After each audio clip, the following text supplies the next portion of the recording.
is the biggest lie I've ever heard. And in this podcast, I'm going to explain why. So my advice for you today is don't be hyper specific in terms of your niche, but think about having a broad niche, as in like, I help people. Now, one of the big mistakes I see a lot of people doing is giving away 3 months coaching if you recommend a friend. As soon as you give something away for free, you devalue what you do. So for example, if you had, I signed up to your fitness business as a client and I recommended 2 friends, your business would grow forever. If you're an online trainer and you listen to this, you've been fed a lie. And I'm serious. And that lie, which you've probably been said to you numerous times, you've read it all the time on social media, you've read it all the time in terms of emails, mentors, marketing copy, and probably what other coaches tell you to do. And it's this: you need to have a niche. That is the biggest lie I've ever heard. And in this podcast, I'm going to explain why. Now, the reality is, particularly if you're beginning your fitness business and you're just starting right now, why do you have a niche? You don't even know what you're good at yet. So what you want to start doing at the beginning, you want to start as a generalist. And I'll explain why. Say you've got 2,000 followers on Instagram. And let's say I live in Dubai, I train women who are busy mums, who are vegan, and they're over 35. Out of those 2,000 people, how many people are busy mums who are over 35, who are vegan, who are potentially currently in the buyer's pyramid in the position where they're thinking about getting in shape?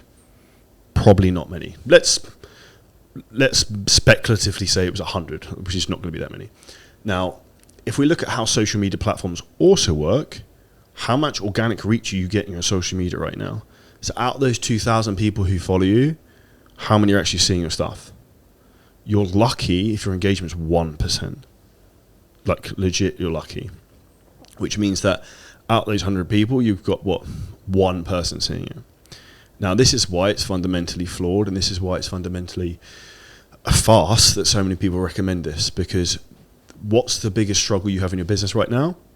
Like, literally sit and think, like, what's the thing that stresses you out the most? Making money. What's the easiest way to make money? Be able to sell to more people. Mic drop. It's not that complex. Now, the reality is, if you're a good trainer, you have the ability to help everyone to a certain level.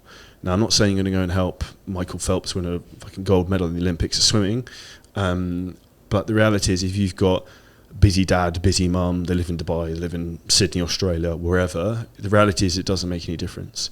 If you're a good trainer, you should understand the principles in terms of helping people.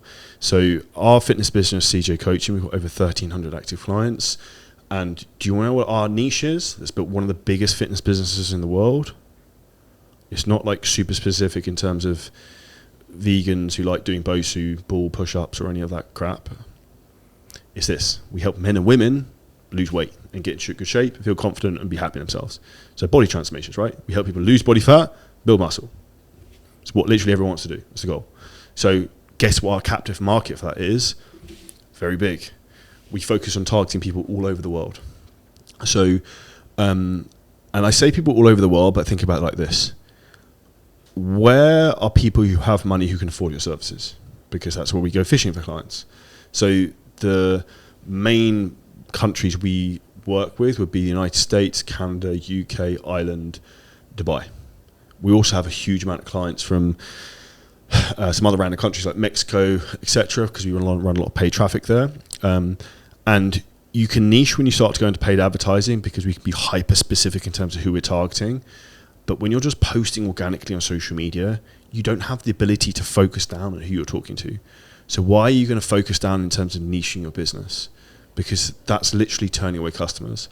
And I'll give you a good example. There's a lady who joined our mastermind last month, Rachel, who's been killing it, doing a really, really good job. And she was previously told not to post male transformations because she works with women.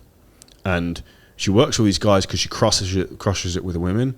And then their partners come to them, which is what happened to me. I trained like all dudes, and then I'd start training their wives as well. Their partners come to them, the husbands come to them, and like, oh, can you help me too? I'm like, yeah, sure. It's the same principle in many effects. Get amazing results for them, more clients. Now, if you've got really good case study transformations, why would you not share them? And I literally said to her, like actually on our Facebook group, I was like, if you hate money, don't share the male transformations. Because do you know what helps you build a business? Is sharing more social proof. So my advice for you today is don't be hyper specific in terms of your niche, But think about having a broad niche, as in like, I help people fat loss over 30 in XY countries with these general strategies of like weight training and, I don't know, eating carbs, whatever it might be, rather than being super specific and turning people away. Because I've heard some retarded business advice before. I've heard mentors saying like, you shouldn't work with X people, you shouldn't work with Y people. And the reality is, in a business, you need to keep the lights on, you need to pay the bills. 95% of businesses go bust in like 12 months. So the reality is, you don't want to turn it anywhere at the beginning. You take everyone who's like a good and willing client, and they could be a potential case study, a winner for you. And the way I think about it like this: an asset that you can use in your business to acquire another client. Because if you want to know how your business can grow indefinitely, forever, for free, is using clients to acquire more clients. Let me explain. So for example, if you had, I signed up to your fitness business as a client and I recommended 2 friends, your business would grow forever, indefinitely. Because every time you signed up a new client, they'd recommend 2. Your business is basically doubling all the time for free. And a really easy referral system I'd recommend that you can implement into your business is this. So we give our clients $200, correct me if I'm wrong, anyone else, $200 if they recommend a friend to join our fitness program. Literally direct straight into their PayPal. The coach also gets a bonus as well for getting them doing a good job with their client to get a referral.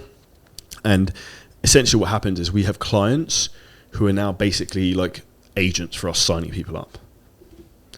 And that's how you have an effective business, because you've got an army of all these people who are really happy with what you do. They want to tell their friends about it, and they want to sign their friends up because then they also get paid. Now, one of the big mistakes I see a lot of people doing is giving away 3 months coaching if you recommend a friend. As soon as you give something away for free, you devalue what you do. But do you know what every single person likes? Money. And also the dopamine hit when you see the PayPal notification come through saying, oh, I got $200 for referring a friend. Like, I do a lot of stuff we do referrals for, and like, I don't really need the money, but it's cool to be like, oh yeah, I got money for doing X, Y, Z. And when you think about it, it's really basic. So the big thing I take home from this is, don't be super specific with a niche. Be a generalist, be broad, work with lots of people. And what happens, whatever you're really fucking good at, those people start to come to you more and more and more. And as your business grows and you get more successful, you'll start to carve your own niche of what you're really good at. And that's the best advice that I wish I was given at the beginning, which I wasn't. But I was savvy enough to understand to say no to the charlatans who were telling me to niche down when you don't need to. So if you're looking for advice to blow up your business and you really want to take this to the next level, that's what you need to do. And just turn up every fucking day. Now, one thing I want to ask for you from this, listening to this podcast, you've taken a lot of value from this, is please share it with a friend.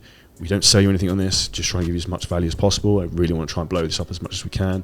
So if you could share the podcast with a friend, it would mean the world to me. Make sure you subscribe, and we'll see you next episode very soon.